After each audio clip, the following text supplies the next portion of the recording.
आपको अमेरिका का वीजा मिले ना, सबसे पहले आप जाएंगे। पाकिस्तान की हमेशा जंगों में जरूरत रही है अमेरिका को। मुसलमानों ने तब तक तरक्की की है जब तक उन्होंने कुरान और सुन्नत के ऊपर अमल किया है। देखिए ना, वो भी इस्लामिक कंट्री है, ठीक है, लेकिन वो हमसे कहीं आगे है भाई। जैसे को एक वो मारे ना, एक लितर मारे तो 18 दरवाजे 36 खिड़कियां खुलती है। भाई हम मैं अपने वतन के लिए जान दे सकता हूँ, लेकिन अब मैं नहीं दूंगा क्यों मुझे थे किराए के डाकू, ठीक है ना। हमारे पास रोटी कपड़ा मकान भुट्टो दौर से 1973 से नहीं था। हम दोस्तों पीएम मोदी अमेरिका के दौरे पर हैं और वहाँ पर उनका जो वेलकम हुआ है, ग्रैंड वेलकम, उसे देखकर तो पूरी दुनिया शौक है कि भाई एक पीएम के लिए इतना बेहतरीन वेलकम अमेरिका में। और ये सब तो चलता रहता है दोस्तों, क्योंकि मोदी जी के लिए ये सब नॉर्मल हो चुका है। अब देखो दोस्तों, इसको लेकर पाकिस्तानियों के ओपिनियन कुछ भी हो, लेकिन पाकिस्तानी पीएम भी अमेरिका पहुंच चुके हैं। पहले जो है लंदन पहुंचे, लंदन से अमेरिका, और सोचा क्यों ना हम भी बाइडन से मिलकर थोड़ी बराबरी कर लें इंडिया की, लेकिन ऐसा कुछ हुआ नहीं।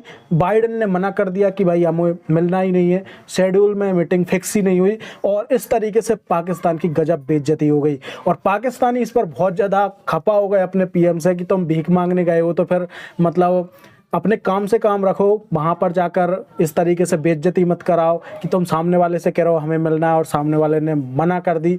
तो इस पर लेकर वो दोस्तों जो पाकिस्तानी है काफ़ी ज़्यादा खपा है। चलिए पाकिस्तानी पब्लिक की तरफ चलते हैं और उनके रिएक्शन जानते हैं, आपको मज़ा आएगा सुनकर। तो चलिए बढ़ते वीडियो की तरफ, फिर मिलते हैं वीडियो के एंड में। मेरे ख्याल से इसमें शहबाज शरीफ को या इमरान खान या पीटीआई नून लीग में कंपेयर नहीं करना चाहिए, क्योंकि जो ट्रम्प थे वो इमरान खान से मिले थे और जो बाइडन ने इमरान खान से कॉल करने से भी इनकार कर दिया था। आपको पता था जो बाइडन की जब सिलेक्शन हुई तो ये इस बात का चर्चा किया जा रहा था कि वो इमरान खान की कॉल रिसीव नहीं कर रहे। तो जब शहबाज शरीफ जा रहा है, हम ये देखेंगे कि पाकिस्तान का प्राइम मिनिस्टर जा रहा है और आगे से रिस्पांस क्या मिल रहा है। तो मेरे ख्याल से जो बाइडन जो है ना, उनकी पाकिस्तान को लेके थोड़ा एग्रेसिव पॉलिसी है, तो इस वजह से वो रिसेप्शन नहीं मिल रहा, वो वेलकम नहीं मिल रहा जो मिलना चाहिए। अरे हम देख रहे हैं इंडिया के प्राइम मिनिस्टर जैसे ही यूएसए की सरजमीन पर लैंड किए हैं, वहाँ पे इंडियन डायस्पोरा ने किस तरह अपने रवायती अंदाज में उनका वार्म और ग्रैंड वेलकम किया है, बिल्कुल इंडियन कल्चर को फॉलो करते हुए। लेकिन हमारे प्राइम मिनिस्टर जब जाते हैं ना तो उनका कोई वेलकम होता है। क्या मसला है ये? पाकिस्तान को दुनिया में हम किस तरह रिप्रेजेंट कर रहे हैं? हमारी तो भाई कोई इज्जत ही नहीं है। भाई देखे ना, मेरी बात सुने, अब इज्जत की बात आप कर रही हैं, देखे ना, वो एक इंडिया मुल्क है, हमारा पाकिस्तान मुल्क है, एक it's a huge difference between two countries, ठीक है ना। अब ये जो डिफरेंस है, वो कोई और चीज़ को फॉलो करते हैं, हम किसी और चीज़ को फॉलो करते हैं। हम जिस चीज़ को फॉलो करते हैं वो चीज़ को मानते नहीं है, इसीलिए वो जिस चीज़ को फॉलो करते हैं वो उनकी, मतलब अब मैं एक कहावत है हमारे पंजाबी को कहते हैं उठाना, वो उनके उठा रहे हैं, वो उनकी हर बात मान रहे हैं, वो भी उनकी हर बात मान रहे हैं। अब देखें ना, जो बाइडन जो भी है वो आई डोंट नो कौन है, ठीक जैसा भी है, वो हमारे शहबाज शरीफ की बात नहीं मान रहा, हम शहबाज शरीफ उनकी बात नहीं मान रहा। अब जो नरेंद्र मोदी है वो जो बाइडन की हर बात मान रहा है, वो भी उनकी हर बात मान रहे हैं। देखे ना, अब शहबाज शरीफ है वो उनकी बात नहीं मानेगा, वो भी उनकी बात नहीं मानेंगे। अब जैसे आप बात कर रही हैं कि जी वो उनकी इज्जत कर रहे हैं, वो भी तो उनकी इज्जत कर रहे हैं ना। अब हमारी इज्जत किसने की है? हमारे मुल्क में जितने भी प्राइम मिनिस्टर आए हैं, भाई किसकी इज्जत किसने की है? एक इमरान खान है भाई, वो ट्रम्प था, जाके बैठा भाई जी टांग पे टांग रखे, कॉलम लाइए जी एब्सोल्यूट नॉट, ये तो फलान, तो वो उनको अंदर की स्टोरी नहीं पता थी, अंदर की स्टोरी क्या थी, बस एक क्लिप उठाया उनको वायरल कर दिया जी हमारा प्राइम मिनिस्टर है, ये जो बना था उसकी वाह कर दी, उनको उनके पीछे वाली चीज़ें कुछ भी नहीं पता। अब यही ऐसा ही होता आ रहा है, इनकी खामियां निकालते हैं, इनके अंदर वो जो कुछ डाल देते हैं पकड़ के, तो नहीं डालना चाहिए। देखिए दुनिया ये देख रही है कि आप दुनिया को क्या देते हैं। साइम मैं सही बात कह रही हूँ। देखिए अगर अमेरिका गए इंडिया के प्राइम मिनिस्टर नरेंद्र मोदी तो ऐसे खाली हाथ नहीं गए, वो उनके लिए कोई बड़ी बड़ी डील और ऑफर लेकर गए होंगे ना। बात सुने, इंडिया जो है ना 1 बिलियन पॉपुलेशन है, ठीक है, जब वो तेल खरीदते हैं रशिया से तो बड़ी क्वांटिटी में खरीदते हैं, तो उनके वजन है, परचेजिंग पावर है। अमेरिका जाते हैं, अमेरिका में उनकी इतनी पॉपुलेशन है कि इवन इलेक्शन में असरअंदाज होते हैं, क्योंकि इंडियन स्टूडेंट गए वहाँ पे सेटल हुए, नेशनैलिटी मिली। तो इवन जो ट्रम्प था वो भी इंडिया की रैली करा रहा है, मोदी का साथ ले रहा है कि यार वोटिंग में भी हमें फ़ायदा हो, ठीक है। हमने क्या किसी मुल्क को देना है? हम ये नहीं कहते कि जी हमारे उनकी तलका बेहतर हो जाए, उनसे तलका बेहतर हो जाए। हमारा मुल्क है इस्लाम का, हमने इस्लाम के दायरे पर चलना है। वो उनका मुल्क है, मैं अब अल्लाह माफ़ करे, उनको हर धर्म उनका अपना है, ठीक है, वो खुश रहे जहाँ पर है। सबकी बुनियाद पे बात ना करें, इस्लामोफोबिया पूरी दुनिया में फैला एक मुल्क, एक इस्लामी जमहूरियत पाकिस्तान है, एक ताल्लुक मजहब की बिना पे नहीं है, मफादात देखे जाते हैं। आपकी एक अपने आप को ठीक करने के लिए उनसे आपको पता है अमेरिका ने इंडिया को मना किया था। आप उनकी जरूरत पूरी कर रहे हैं, फिर तो आप उनसे एक मिनिस्टर आए इंडिया में, ठीक है, उनके पीछे 1973 में जो 90,000 सोल्जर ने सरेंडर किया था वो पिक्चर लगी हुई थी, और सऊदीया के फॉरेन मिनिस्टर बैठ गए, उन्हें पता नहीं था कि पाकिस्तान के जज्बात मजरूह होंगे। बात यह है, सऊदी अरब देखें, दुबई कश्मीर में इन्वेस्ट कर रहा है, इंडिया के कश्मीर में, तो मतलब यह है कि पाकिस्तान के कश्मीर में क्यों नहीं कर रहा? हाँ, गल्फ कंट्रीज भी मजहब नहीं देख रहे, वो इंटरेस्ट देख रहे हैं। तो दुनिया में मजहब से मतलब ताल्लुक आप नहीं चाहते बनता, हो कि interest मजहब से काम खत्म कर दें और पैसा लगाएं, उनको दें, उनसे तलका ऐसे करें, वो जो करेंगे हम उनके गुलाम बन के रहते हैं। आप ये कहना चाह रहे मैं हैं? ये नहीं कहती, अल्हम्दुलिल्लाह हम मुसलमान हैं, पाकिस्तान ला इलाहा इल्लल्लाह मुहम्मद रसूलुल्लाह की बुनियाद पर बना है। आप मुझे बता दें हमने इस मुल्क को क्या दिया? इस मुल्क को क्या दिया?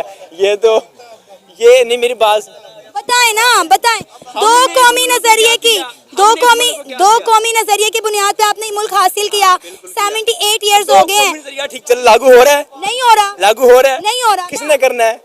किसने करना? हमने करना। हम देखें, सियासतदानों पे मलबा डाल के हम अपने हाथ नहीं झाड़ सकते। ये तो फिर हमारे इस्लाम में लिखा गया जैसी कौम होगी वैसे हुक्मरान होंगे, फिर हम अपने आप को गलत कह देना इस बात। भाई जैसे को एक वो मारे ना, एक लितर मारे तो 18 दरवाजे 36 खिड़कियां खुलती है। ओ भाई हम ज्यादा बातें नहीं हमने तो बात की है अल्हम्दुलिल्लाह। पुलिस से क्यों ढाका लेके जाएगी? कौन सी कानून है ये? तल्लुकात की बात। ये साइम जज्बाती हो रहे हैं। आप मुझे बताएं कि मैंने क्या ये बात की कि आप इस्लाम को छोड़ दें? मैंने सिर्फ ये बात किया है। किस बिना पर उनको फॉलो कर ले? मुझे एक बात बता दें, किस मेरी जान? अरे मैं तो मौशियत की बात कर रही हूँ ना। कह रही हैं कि वो जो क्या नाम अभी नाम नहीं कहता उनका, जो मोदी से मिल गया है, हाँ, जो बाइडन। आप कह रही हैं कि उनसे गिफ्ट ले हम? आप माशाल्लाह पढ़े लिखे शहरी हैं और आपको जो बाइडन का नाम नहीं आ रहा। इंडिया का आपको पता है उसका इकोनॉमी बहुत स्ट्रॉन्ग है, और दूसरा उनकी डेवलपमेंट के हिसाब से हर रियासत से वो बहुत आगे हैं। और अमेरिका को पता है वो आया कुछ लेके आएगा, लेने नहीं आया, हमें देने आया है, लेके कुछ नहीं जाएगा। और हमारे मतलब वज़ीर-ए-आज़म जो शहबाज शरीफ हैं, उनके जहन में यही है मैं जाऊँगा कुछ मांगने। तो जब एक बंदे को पता है, हम अपने घर की मिसाल लेते हैं ना, कोई फ़कीर हमारे घर के बाहर आता है, हम दरवाज़ा नहीं खोलते, उसको कहते हैं जाओ, हम उसको इग्नोर करते हैं। तो उनके जहन में यही आ रहा है ये कुछ मांगने आया है, उल्टा कोई फटीक ही होगी, ज़रूरत जान छुड़ाओ। तो सर कब तक ये मामला चलते रहेंगे? मतलब पहले ही अगर हम बात करें तो already all over the world हमें कहा जाता है इंटरनेशनल भिखारी, कि ये भिखारियों की कौम है, ये पाकिस्तानी भिखारिस्तान है। तो कब हम अपने मुल्क का इमेज जो है इंटरनेशनली जो है अच्छा करेंगे? कब तक हम इस तरह की बातें सुनते रहेंगे? देखिए बात है ना कि हम पब्लिक हम ये काम करें ना तो हमें इतना डाउटफुल नहीं होगा। हमारा वज़ीर-ए-आज़म खुद कहता है हम भिखारी हैं, तो देखिए वो अपने आप को नहीं, पूरी पाकिस्तान अवाम को कह रहा है। वो क्या अपने मतलब दूसरे मुल्कों को पैगाम के दे रहे हैं हम भिखारी हैं, मांगने आते हैं। तो वो ऐसे अल्फाज क्यों डराता है यार? उसको चाहिए या नहीं, हम मांगने, हम बात करने आए यार, हम ये प्रॉब्लम से हमारे प्रॉब्लम से निकाल लो। बात तो ये है ना कि हम अगले मुल्क के लिए क्या डील्स लेकर जा रहे हैं, क्या ऑफर लेकर जा रहे हैं। अगर इंडिया के prime minister Narendra Modi America गए हैं तो यकीनन वो वहाँ जाके इंडिया के लिए मज़ीद इन्वेस्टमेंट लेकर आएंगे, उनके साथ डील करके आएंगे कि भाई हम आपको ये दे सकते हैं, हम ये यूनिक चीज़ें कर सकते हैं, हम ये चीज़ें जो है ईजाद कर सकते हैं। आपको पता है पिछले दिनों इंडिया के prime minister Narendra Modi Singapore के विजिट पे थे और वहाँ वो सेमीकंडक्टर की बात करके आए हैं। उन्होंने कहा है कि भाई आपके पास टैलेंट है, हमारे पास पैसा है, आओ मिलके सेमीकंडक्टर की फैक्ट्रियाँ इंडिया में शुरू करते हैं और इंडिया को सेमीकंडक्टर हब बनाते हैं। अब आप देखें कि ताइवान के बाद ऑलरेडी पहले ही वहाँ पे काफ़ी सेमीकंडक्टर्स पे काम हो रहा है। गूगल आपके वहाँ बैठा हुआ है, माइक्रोसॉफ्ट आपका उधर बैठा हुआ है, ठीक है। यहाँ पे कोई आने को तैयार ही नहीं है। देखिए ना यहाँ पे कैसे लोग आएंगे, हमारे कैसे इतने ज़्यादा बिजली हम किसी को पूरी दे रहे हैं। अभी तक हमारी आप देखें 80% इंडस्ट्री हमारी बंद हो चुकी है। सर हमारी अपनी फैक्ट्रियाँ बंद हो गई हैं, दूसरों ने हमारे मुल्क में आके क्या फैक्ट्रीज लगानी है? ऐसे ही है, बिल्कुल ऐसे ही है। दूसरा हम देखें जो बाहर से इन्वेस्टर आता है हम उसको क्या पैगाम देते हैं, वो हम पहले कहते हैं पहले हमें दो बाद में वहाँ पे लगाओ।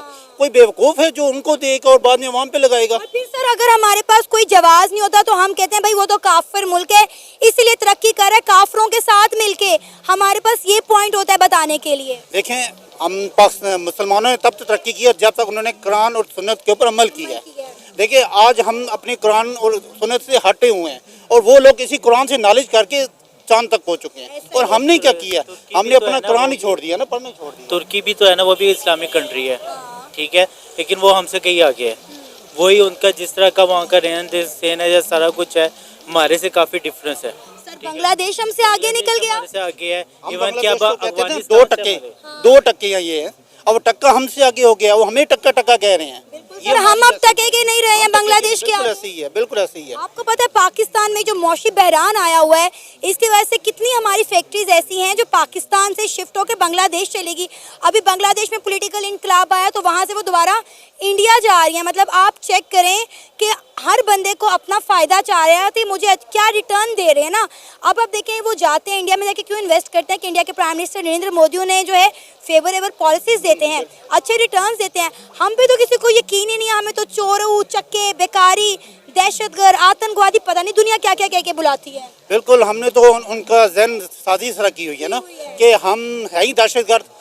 हमने ही सबको, आपको याद होगा कि ताजमहल हमला हुआ था इंडिया में, तो सबसे पहले हमारी मीडिया ने कहा था पाकिस्तान ने करवाया है, याद होगा आपको। सर 26/11 नवाज शरीफ ने एक्सेप्ट कर लिया, बिल्कुल कर दिया। वो बात उन्होंने खुद कहा, यार ये इंडिया से हुआ है, पाकिस्तान ने नहीं करवाया। जब हमारे लोग खुद कहेंगे यार ये हमने करवाया है, तो दूसरी दुनिया को क्या पैगाम दे रहे हैं आप। सर बस एज अ पाकिस्तानी मेरा ख्याल है हम सबको यही एफर्ट करनी चाहिए कि हम अपने मुल्क का नाम इतना ऊपर लेकर जाएं, हमारे मुल्क में सियासी इस्तेकाम हो, हमारे मुल्क में ऐसा लीडर आए जो हमारे मुल्क की आवाज़ पूरी दुनिया में पहुंचाए और हमारे मुल्क का वकार और इज्जत बढ़े। बिल्कुल आपकी बात ठीक है, ऐसा होना चाहिए, लेकिन हमारे पाकिस्तान में ऐसा नहीं हो सकता, क्योंकि हमारे पाकिस्तान में कोई आवाज़ उठाता है ना उसको दबा दिया जाता है। आप देखें ना, तरीक गवाह है, कितने लोग ऐसे अच्छे अच्छे लोग हैं जो पाकिस्तान छोड़ के चले गए हैं, बिजनेस यहाँ से शिफ्ट कर, क्यों? उनको पता है यहाँ फ़ायदा नहीं है, यहाँ इन्वेस्ट करने का फ़ायदा नहीं है, यहाँ हम अपने पाकिस्तान के लिए कुछ करेंगे तो हमें क्या रिटर्न। अभी ये मेरा एक दोस्त है, उसने मुझे बहुत अच्छी बात की कि जी मेरा एक जानने वाला, उसने ये कहा था कि आपको मोहब्बत वतन की लिमिट होनी चाहिए। ये लिमिट आपकी, अगर इससे ज़्यादा होंगे आप गद्दार हो जाएंगे। आप इससे ज़्यादा मोहब्बत वतन नहीं हो सकते।